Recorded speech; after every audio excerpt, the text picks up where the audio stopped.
MonsterVerse Rodan exploded onto screens in Godzilla King of the Monsters, starring in what I would consider the best action sequence of the entire legendary series. Though like the destructive disasters the living volcano shares his natural abilities with, Rodan has since entered a period of cinematic dormancy, which begs the question, what if Rodan wasn't relegated to a single film, and he remained a more prominent character throughout the MonsterVerse? How, you ask? By exploring what if Rodan evolved. Now, to set the stage, we only need to change one thing prior to the 2019 film Godzilla King of the Monsters. For those of you that have checked out my What If King Ghidorah Evolved short, which you can check out right over here if you haven't, the main change is just going to be where Tiamat calls home. See, in Godzilla Dominion, Tiamat claimed an old subterranean den of Godzillas before moving to the radioactively charged Arctic lair we see the serpent call home in Godzilla x Kong: The New Empire. In this scenario, Tiamat claims this Arctic lair earlier, gorging on the radioactive power within.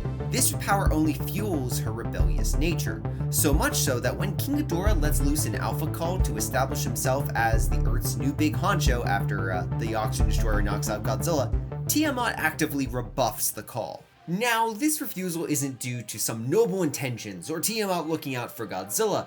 This is mostly down to her looking out for herself. She ultimately really doesn't care about putting Godzilla back on the throne, she's just not going to be a pawn charged with destroying humanity. A decision King Ghidorah will surely not stand by and allow. But unlike my short, which again you can check out here, the Hydra orders Rodan in his stead to go quell this rebellious serpent. Rodan agrees, spurred on by the thrill of a new fight. A fight he's fully committed to win to mainly help heal his bruised ego after his recent loss to King Ghidorah. So when Titans of the air and sea clash, who comes out on top? Well, to decide the victor, let's run through their corresponding strengths to see who would win this mini monster versus. Starting with traits that neither have an outright advantage in or effectively cancel out, we have a lot actually now that I think about it. We have strength, agility, and terrain. Because whether it be Rodan in the water or Tiamat on land, if one Titan is forcibly placed in an environment they are not suited for, then the other will gain an immediate overwhelming advantage. Thus, terrain dictates who has the strength and agility edge in this clash. As for the most decisive of advantages, Tiamat easily bests Rodan when it comes to abilities, and I mean, how could she ultimately not? The Molten Demon's volcanism may be detrimental to some Titans like Mothra, but remember, that's really all Rodan has. On the flip side, Tiamat can vent an acidic phosphorus ink, which impaired Godzilla, discharge bursts of electricity that broke through a sheer wall of ice, and can even manipulate the water itself. There is absolutely no doubt in my mind that if Tiamat can bring these abilities to bear against Rodan, then Rodan is in for some serious trouble in this 1v1. Now, that doesn't mean Rodan is completely out of the fight. He does have a few, if less prominent, advantages to rely on. Take durability. Rodan's armor can be bypassed under the right circumstances, as Tiamat slicing open Godzilla's flesh leaves little doubt that she couldn't do the very same to Rodan. However, Tiamat's own hide isn't all that impressive. Ghidorah failed to tear chunks from Rodan's armor, while Godzilla easily tore a piece of flesh from the serpent, and the alphas are relatively on par when it comes to strength. A single gravity bolt failed to burn through Rodan, while the atomic blast, by contrast, turned Tiamat into Tsushimi. Yes, Godzilla's ray was supercharged, however, plenty of Titans have taken Godzilla's atomic blast and not ended up as eviscerated as Tiamat. I mean, the Mutos, the Ion Dragon, and even Scylla to an extent didn't die as horrifically as she did when put under the atomic power. Another edge for Rodan is experience, as canon-wise, he would have fought Ghidorah twice by King of the Monsters, while Tiamat, at least to our knowledge, has no canon fights to draw from prior to the film. Rodan's final edge has to be intelligence, though this is arguably by a hair. Each Titan is aggressively minded, with their attack first, think later kind of strategy. They're Titans who routinely bite off more than they can chew and suffer for that brashness. But at least for Rodan, he has shown some ability to come up with new tactics on the fly, as seen with his death spiral. By contrast, after the first constriction attack fails, Tiamat really does kind of fail at coming up with new and unique strategies to win the fight. And it's with that final factor said that the winner of this clash, in my opinion, becomes clear. Because the winner will ultimately be the Titan that can pull the other into their favorable terrain. And of the two of them, Rodan really does have the edge when it comes to leverage. Why? Well, ignoring their powers and traits and advantages, just consider their body types. Tiamat is an incredibly lengthy serpent, yes, but one within open water, meaning it will be difficult for her to create the necessary leverage to pull Rodan down. On the flip side, Rodan's colossal wingspan bestows the molten avian a massive amount of uplift, no matter where around the Arctic layer they clash. And if Rodan could get the better of Ghidorah, even for just a moment, there is no doubt he could do the same to Tiamat. Not to mention, Rodan's greater edge in experience and intelligence comes with the realization that he'll know when best to strike. A key trait to have when the first attack will most likely be the most decisive, compared to Tiamat's powerful abilities, which ultimately wouldn't facilitate any advantage in pulling Rodan into the ocean. So able to drag Tiamat inland, Rodan would be in his element. Though it should be said, Tiamat will not go down easily. Flesh tears, molten blood spills. By the time Rodan manages to kill Tiamat, he's more than likely suffered some serious wounds himself. And while a hard-fought meal of serpent sushi would no doubt help rebuild some of Rodan's lost pride and be a good meal to rebuild his strength, it is the power within Tiamat's Arctic lair, the massive amounts of electromagnetic energy surging through the ice from solar winds, that draws Rodan inside to rest. Back on the mainland, things essentially play out like they did in the film. Ghidorah reaches Boston from Madison's Orca call and attempts to kill the girl, only for Godzilla to arrive and cut short the dragon's attempt at murder. Mothra eventually joins the fray, but without Rodan nearby, King Ghidorah has no lackey to turn to. Thus, the fate of the world hangs on the outcome of a vicious 2v1. So can Mothra and Godzilla best the powerhouse that is King Ghidorah?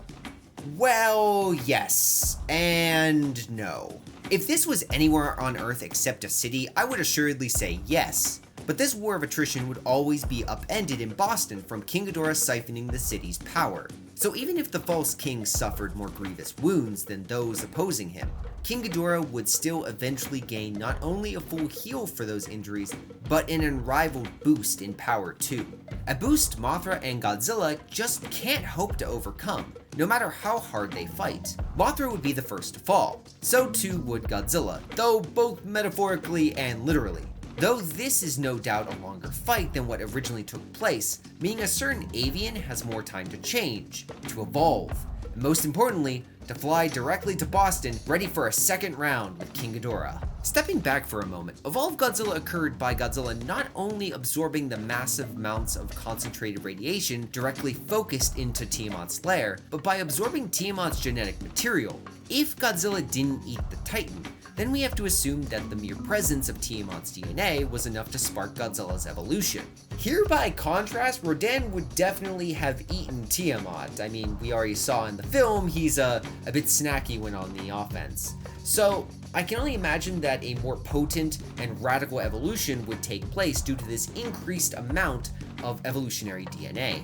What kind of more potent evolution? Well, I can only speculate, but assuming it follows a similar path to Godzilla, we can assume Rodan's size would increase at least 8%, which would place him at 50 meters in height. Though personally, I would say his height, due to the increase in DNA, could potentially exceed 60, 70, maybe topping out at around 80 meters in height. What can definitely be assured is his wingspan would surpass 1,000 meters in length, supported by denser and far more powerful muscles. Evolve Godzilla's thermoregulation would also be well suited to the living volcano, who not only would burn hotter, but probably gain the ability to expel a short-range pulse of superheated radiation, like what Godzilla used to break free of Shimo's ice, and similar to Tiamat's pulse, if not leagues stronger. And finally, unlocking the ability to store vast amounts of power means that Rodan, upon entering this fight, will feel unequivocally amped compared to his normal self. A vast trove of reserves that gives him no hesitation in jumping into this fight headfirst, putting a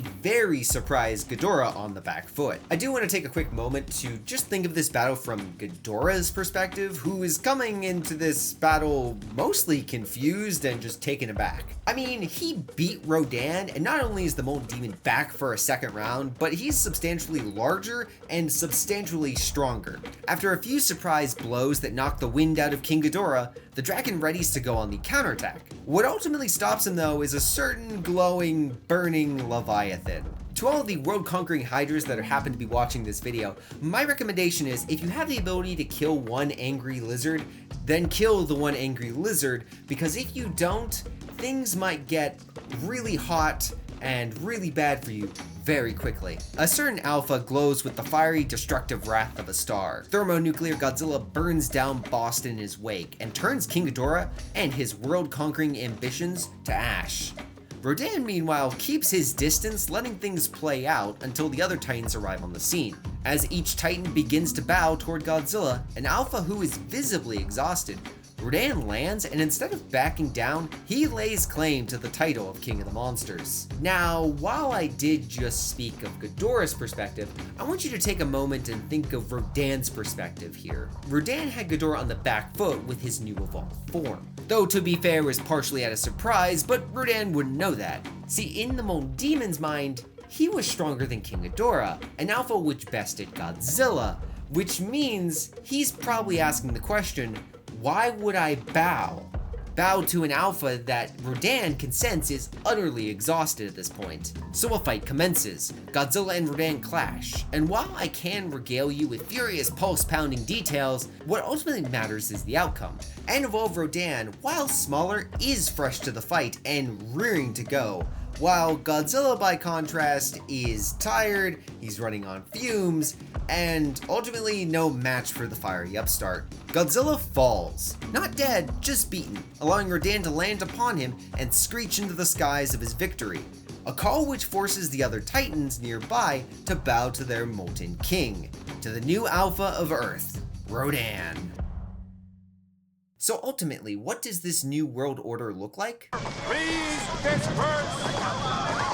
Nothing to see here, please! Yeah, basically that. Because while Rodan did hibernate for hundreds, maybe thousands of years, he most likely did so under Godzilla's direct orders. Here, well, not only would Rodan remain active, but his new kingdom would most likely be dictated by strength to reflect his own rise to power. So for instance, if a Titan wished to claim territory, the only factor Rodan would consider relevant is if the Titan was strong enough to claim it. If true, then that victorious Titan, which conquered the new territory, would hold the rightful claim to said domain. Which means Amaluk versus Behemoth would end with Amaluk conquering Behemoth's territory, as Rodan would see no value in variables like which Titan is better for the local environment. So long as Amaluk bent the knee, then his claim would be upheld. If perhaps the Inundator did not bend the knee, then he would most likely be turned to cinders by the living volcano relatively quickly.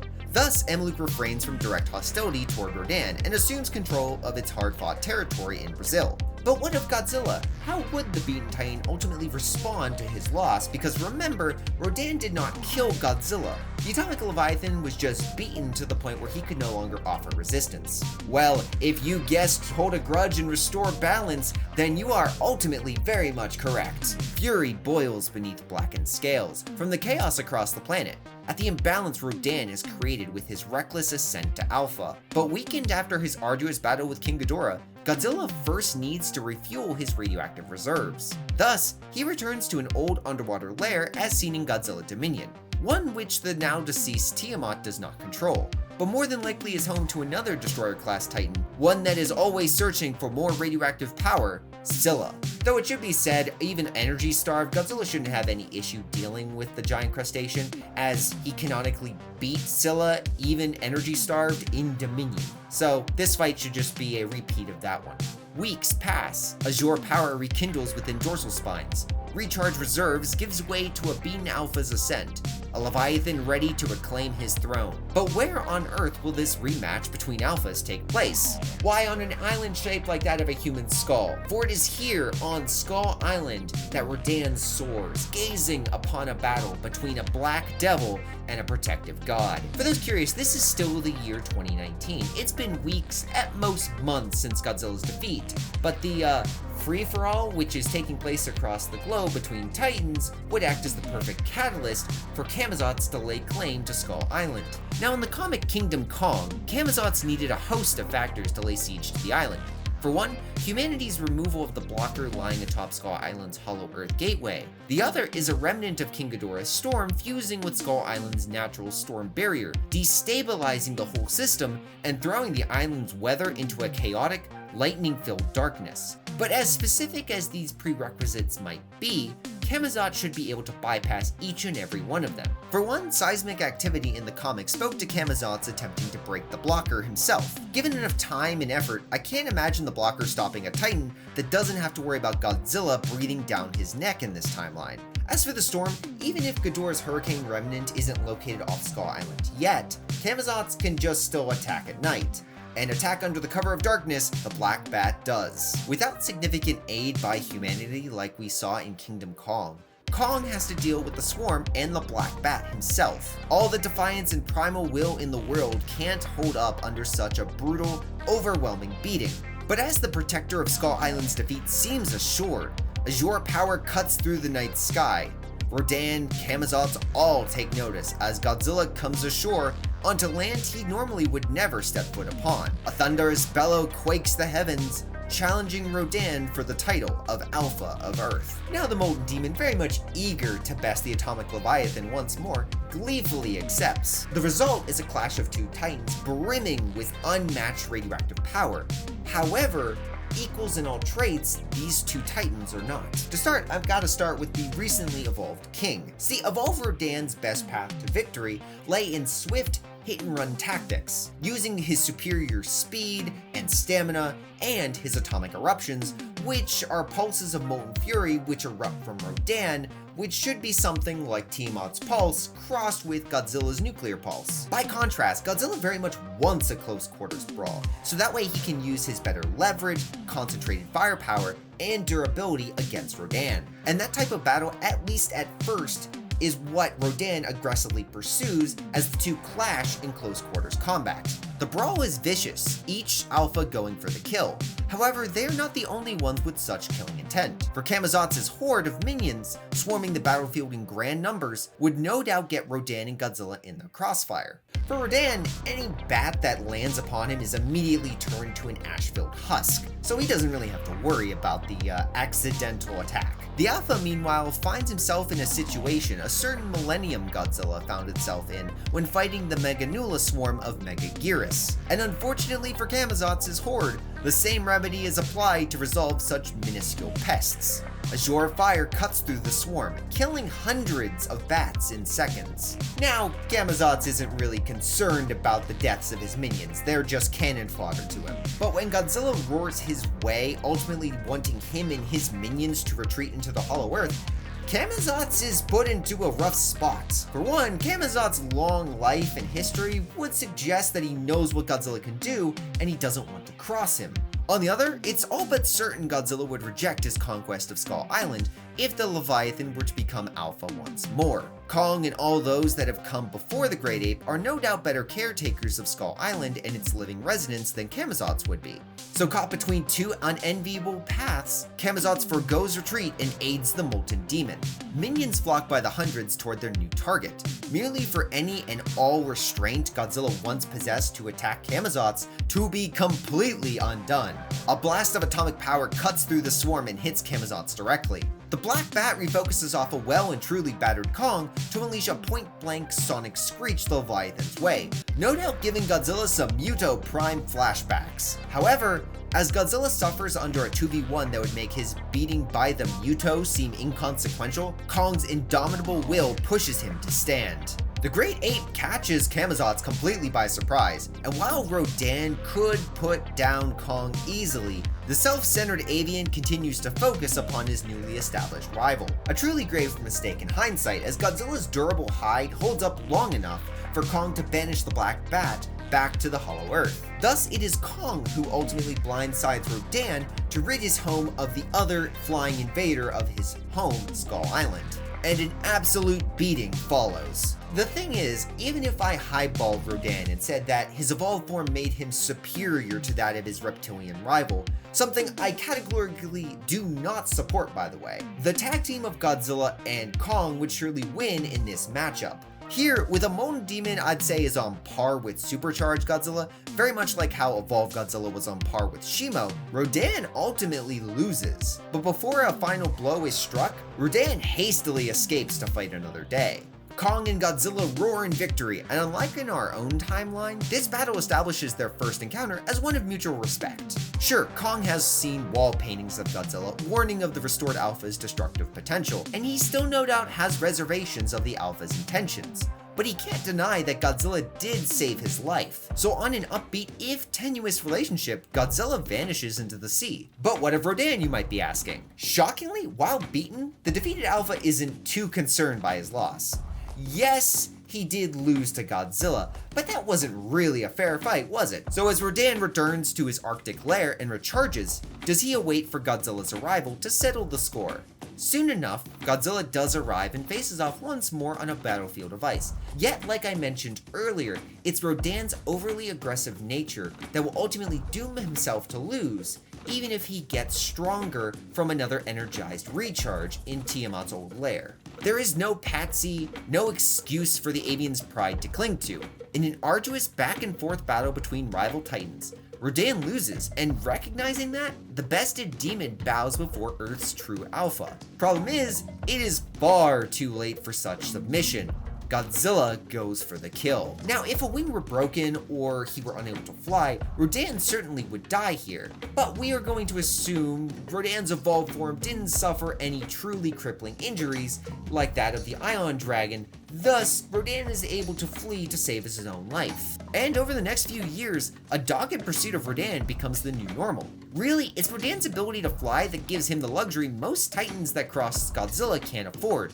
He can land, let's say, in a volcanic region, recharge, and then beat a hasty retreat once dorsal spines cross the horizon.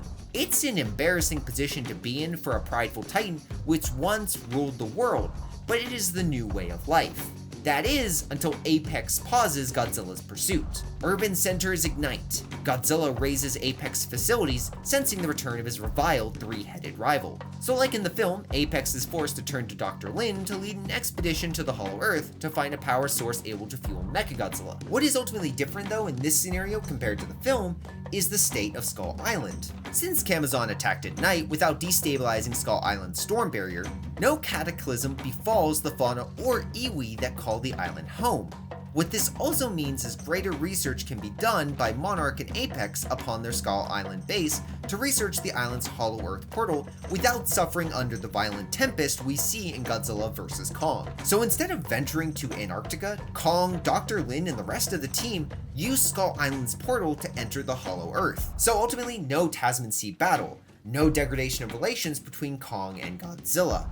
This means when Kong finds his ancestral home, Godzilla is furious, but not enough to actively blast a hole all the way to the Hollow Earth. Which may sound as a positive at first, but like I discussed in part 3 of What If Gamera was in the MonsterVerse, it leaves Godzilla ultimately alone against Mechagodzilla. Though unlike that part, Godzilla is supercharged here, meaning that at full power, Godzilla can stand up to Mechagodzilla's relentless might. Also unlike that part, Madison Russell's team, including Bernie, can undermine Mechagodzilla's computer systems, giving Godzilla definitive times where he can gain an edge during the battle. Though whether Godzilla can ultimately overcome his mechanical doppelganger is irrelevant, because before such an outcome can be determined, Rodan arrives on the scene. The Molten Demon descends from on high, also having sensed Mechagodzilla's rise. But if you think that the Molten Demon is here to kill Godzilla, you are very much mistaken and correct. For it is you, the audience, who gets to decide how things progress from here. Does Rodan come to Godzilla's aid, using molten eruptions alongside atomic rays to wear down the Titan-killing steel until Mechagodzilla succumbs to the current and former alphas? Or does Rodan wait on the sidelines, vengeance guiding him to allow things to play out, letting Godzilla or Mechagodzilla die so we can attempt to become an alpha once more? Apologies for the brief interruption, but by far most of you are not subscribed. To stay up to date with the newest scenarios, please consider doing so. Thank you. Ally or enemy, Paragon or Renegade. A hard choice to decide, which is why I allowed you, yes, you, the audience, to answer that question for me. And decide you did. With 79% of the vote, you all wanted Rodan to assist Godzilla, and obliged that story choice, I shall, especially after some very convincing arguments in the comments below. My favorite of which has to be from Galork3267, who said ultimately Rodan's pride would not let Godzilla die. He would not want any excuses for earning his alpha status. Short, simple, to the point, and I think spot on for Rodan's character. One last thing before I officially dive into part 3 is I do want to announce that I will be creating a few shorts to cover Rodan's renegade path. So if you were part of the 21% that wanted to see what would happen if Rodan reclaimed his throne, then keep an eye out for some shorts that should be coming out in the next few weeks. Though I am on vacation right now, so they might be like towards the end of September, just as a heads up. Now we return to the battle between raging leviathans of scale and metal respectively. Before Godzilla or Mechagodzilla can prove which is superior, a molten demon descends between two gods and crashes headfirst into Mechagodzilla, letting loose a molten eruption. Mechagodzilla suffers a crippling blow from Rodan's surprise attack, and though Mechagodzilla attempts to fight back, the mechanical ghost of Ghidorah is no match for the combined might of a supercharged Godzilla and an evolved Rodan. Steel snaps, fires bloom within the shell of metal. Mechagodzilla falls to the wayside. King Ghidorah's short-lived revival at an end. And yet, tension remains in the air. Rodan keeps his distance, clearly demonstrating that he doesn't want to go for another round for the titular Titan crowd. Yes, the Molten Demon is prideful, but at this point, he suffered enough fair losses to know he can't win a 1v1 with a supercharged Godzilla. And he would rather allow a truce to form between the Titans than keep this cat and mouse game he's experienced the last few years ongoing. So as Rodan watches nervously from afar, Godzilla finally bestows his judgment. Godzilla won't hunt Rodan any longer, but that does not mean he can stay on the surface. Like all of Godzilla's problems, he wants this rivalry buried, and the best way to do that is ordering Rodan to the Hollow Earth. Given this lifeline, Rodan does not hesitate to accept and ventures beneath the surface to the wild, untamed lands below. At first, I can see Rodan absolutely loving this deal. I mean, first off, he doesn't have to worry about Godzilla, and he can essentially rule the underworld as if he were an alpha. Scratch out Kong's name because the Hollow Earth is Rodan's domain. There are plenty of Titans for him to challenge, to bend the knee, new creatures to face or hordes to hunt. So for a time, Rodan relishes exile, relishes being a pseudo-alpha. That is, until he doesn't. What I'm about to say is complete conjecture, but it seems like the surface of the Earth is prime real estate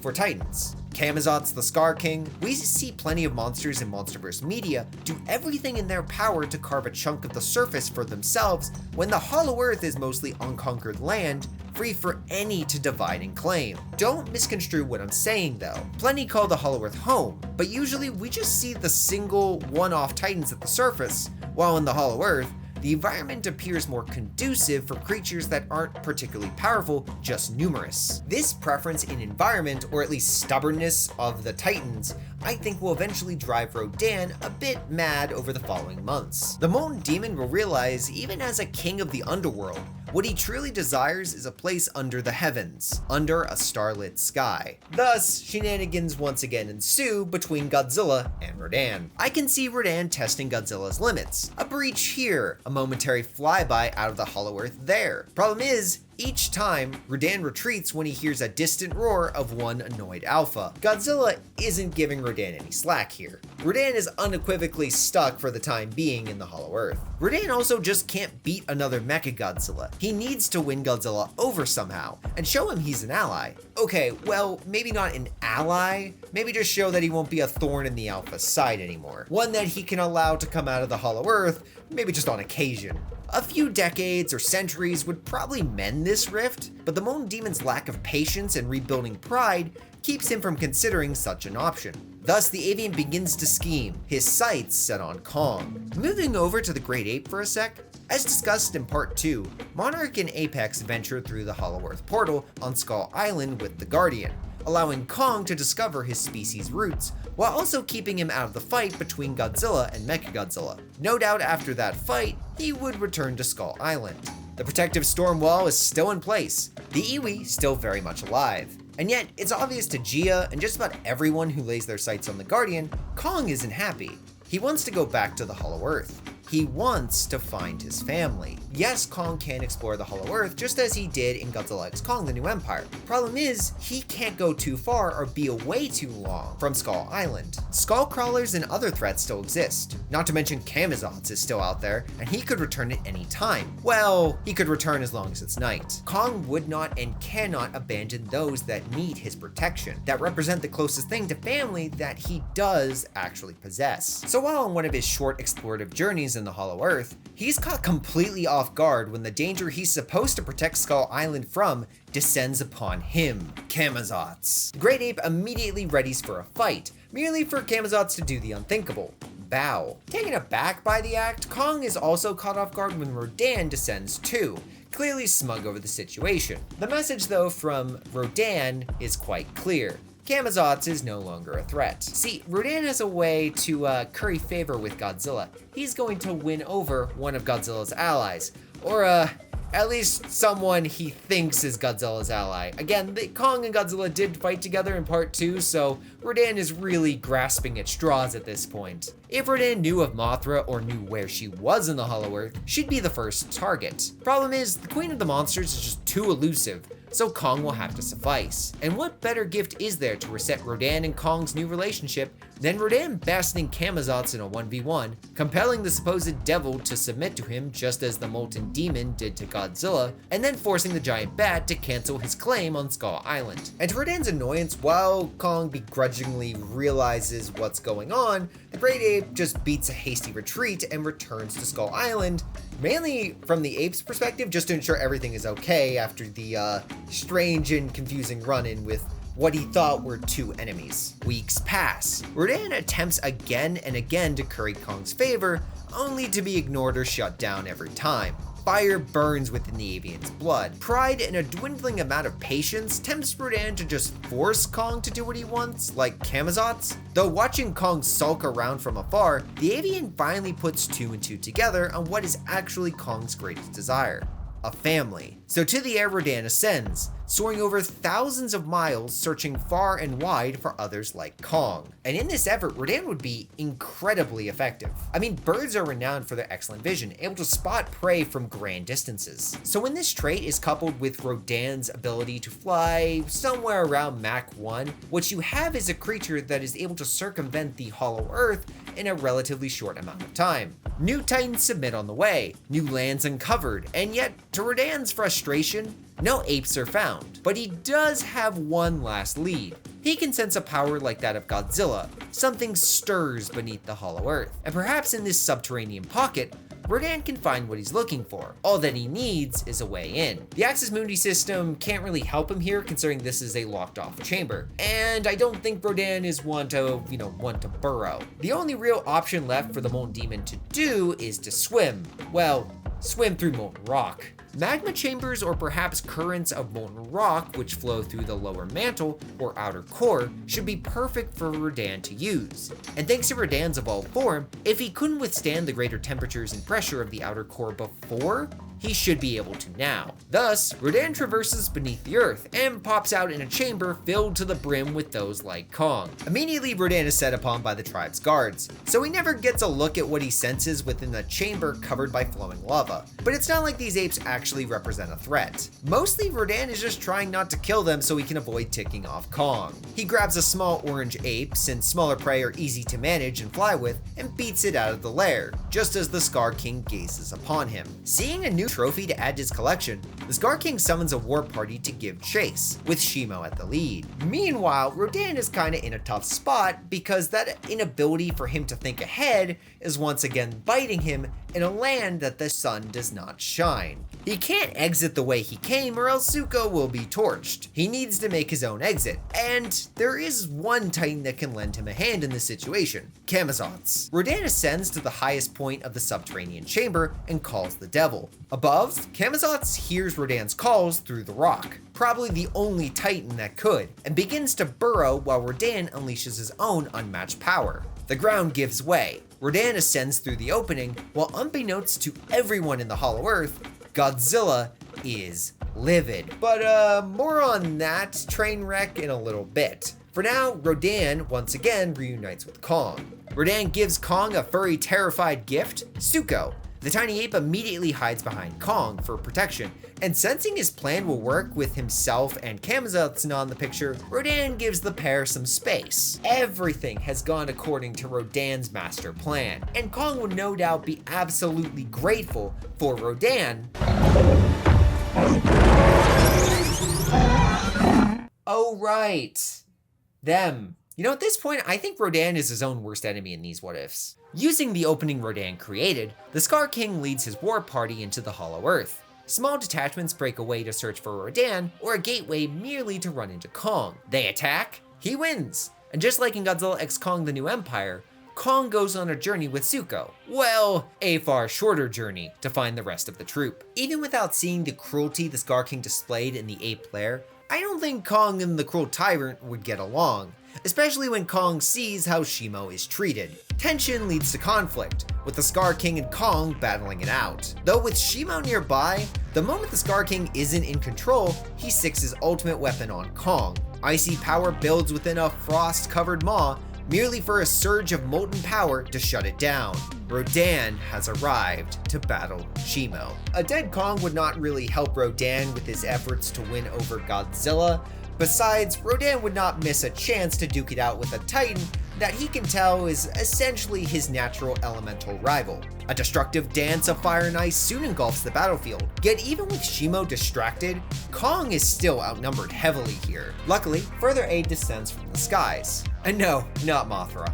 Gia isn't here to summon her, and it's doubtful the Hollow Earth Iwi Temple would be the location of this battle. Instead, aid descends on leathery wings as Camazotz enters the fray. Yeah, look, Camazotz isn't doing this out of the kindness of his black heart or anything. He's essentially doing the bidding of Rodan. Remember, he's essentially in the same role Rodan was in under King Ghidorah in Godzilla King of the Monsters. Though while Camazotz is forced in this situation to fight, he's no doubt enjoying himself, just as Rodan was enjoying himself fighting Mothra. The devil tears through the Scar King's guards, the bat's minions perhaps causing a bit of chaos themselves for the Scar King and Shimo. So can this unlikely trio take the win? I would argue yes, but unlike in Godzilla x Kong: The New Empire, this is a far closer fight, and one where sheer power can't be relied upon, aka Godzilla. Rodan is easily in the toughest spot. He has no chance of matching Shimo physically, and if she were going for the kill, he'd be dead rather quickly. Luckily, Shimo's relative dislike of conflict, coupled with Rodan's radiant heat, which should offer better protection against Shimo's frostbite breath than even what evolved Godzilla had, allows him to stay a constant thorn in this Ice Godzilla side. Because ultimately, if there's one thing you should take away from this what if, is that Rodan can really be a thorn in anyone's side given the opportunity. Kong meanwhile can probably contend with the Scar King in a 1v1 given enough time, something the Scar King would do his best not to allow. Though with Kong having not fought Godzilla, he would actually be better off here in this fight. Kong doesn't know the Royal Axe can absorb Hollow Earth energy, or at least Godzilla's atomic ray. You may think having less experience is worse, but actually it just means Kong is more likely to evade Shimo's breath than to try and absorb it with his weapon. A small detail, but one which should again offer Kong better odds in a long drawn out fight, though the biggest edge for either party has to be Camazotz here, specifically the bat's lethality. Camazotz will have no qualms at killing the Scar King's war party, and when blood starts to stain the earth, for a group conditioned by fear, I think terror will spur the brutish war apes to run for their lives. A 3v2 this battle eventually becomes. The Scar King is overwhelmed, and whether the crystal is destroyed or not, I think the cruel tyrant's reign will come to a decisive end by Kong's strength or Camazotz's brutality. So what would be the ramifications of Scar King's death here? First off, with her old master dead, Shimo gives up and most likely bows to Rodan. He's not stronger than her, she just doesn't want to fight, and bowing to Rodan would be the easiest path for Shimo to take. Secondly, Rodan and Zuko eventually make their way back to the Scar King's lair, allowing Kong to find the extended family he's always wanted.